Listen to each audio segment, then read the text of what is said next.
I'm Mrs. Knoll, and today we're going to learn about Punnett squares. And so the first thing that I want to do is to review the vocabulary a little bit, and I'm going to use these two individuals that I have up here as our example to use the terms in a context. So here we have a tall male, and we have a short female.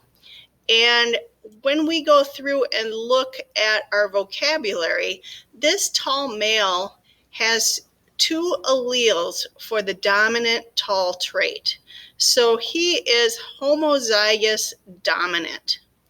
The female has two recessive alleles for the recessive trait, which is short. So she is homozygous recessive. When we are doing Punnett squares are an exercise in probability. What we are going to do is try to figure out what are the possibility of the offspring if we crossed a homozygous dominant tall man with a homozygous recessive short female. What will be the possibilities of their offspring as far as what their genotype possibilities are, the letters. So the genotype are the alleles, the letters represent those alleles. And what are the phenotypes? What will they look like? Will they be tall or will they be short? So remember that if a dominant allele is present, it will always be expressed. In other words, you will have the dominant phenotype if you have one dominant allele. The opposite with recessive, the recessive phenotype is only expressed if it's homozygous recessive. So the only way to have a recessive phenotype is if you have a homozygous recessive genotype, if you have two small t's in this example. So I'm going to have us go through some problems on the smart board to demonstrate this. All right, so here's what we're looking at. We had a male who was tall, and his genotype is big T, and we had a female who is short, and her genotype is little t. So those are the two parents. And what we're going to do is to figure out what are the possibilities of their offspring. So these are actually alleles, so versions of a gene. The T's are the alleles. So dad only has two possibilities for his alleles. Actually, both of them only have two possibilities, but dads are both dominant. So we have a big T. Those are dad's alleles. So remember, the alleles are going to show up in the gametes, in the sperm and eggs. So this are the alleles that are in the sperm.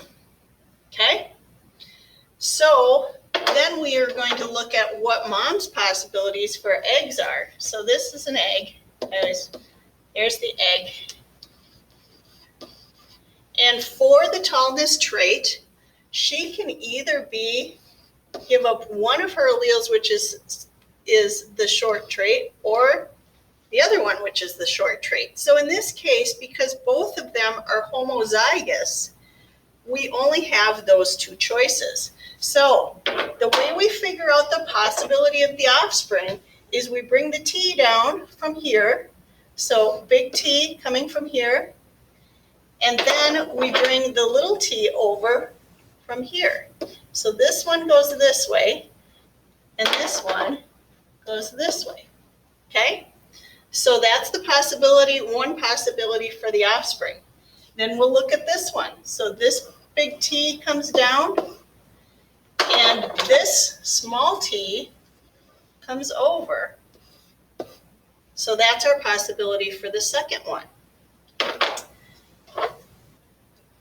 We bring this T down, and Miss Burry mentioned to you yesterday with your coin flip kid that we always put the dominant allele first. So the big T goes first, And then we're going to bring this T over. And then this T goes down into this box.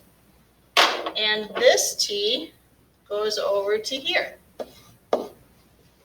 So it ends up that the only possibility for the offspring of this couple is going to be big T,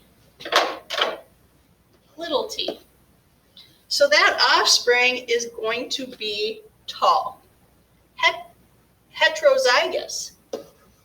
Heterozygous for the genotype and tall for the phenotype. That says phenotype. Okay? So now let's look at what happens just to, so this is what it looks like. We end up having, this is what I just said, so we're going to have tall children out of that cross.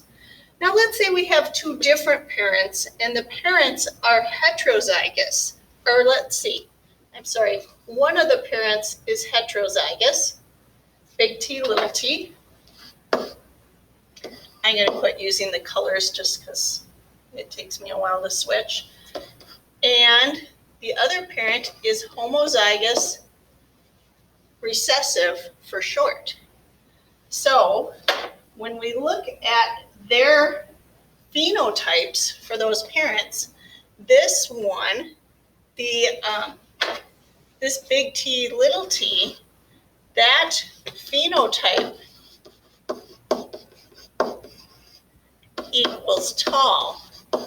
The genotype is the letters. So this one, that phenotype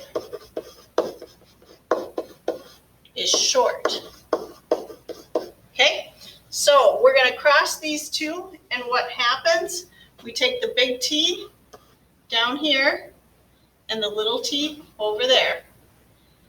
Little t down here, that's this one going right there, and this little t over to here. And then we'll take this big T, that's going to go down to here, and this little t is going to go right there. And then here we take this little t, and we take this little t. All right, so the Punnett square for that ends up looking like this.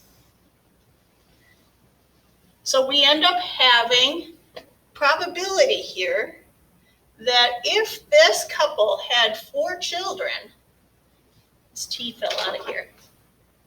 This should have been right there. So if this couple had 4 children, the possibility of having 50% of their offspring being tall and 50% of their offspring being short. However, that's not reality. Think about people that you know. Are there situations where you have 4 kids and they're all one sex? You have 4 girls or 4 boys. That's not what probability is.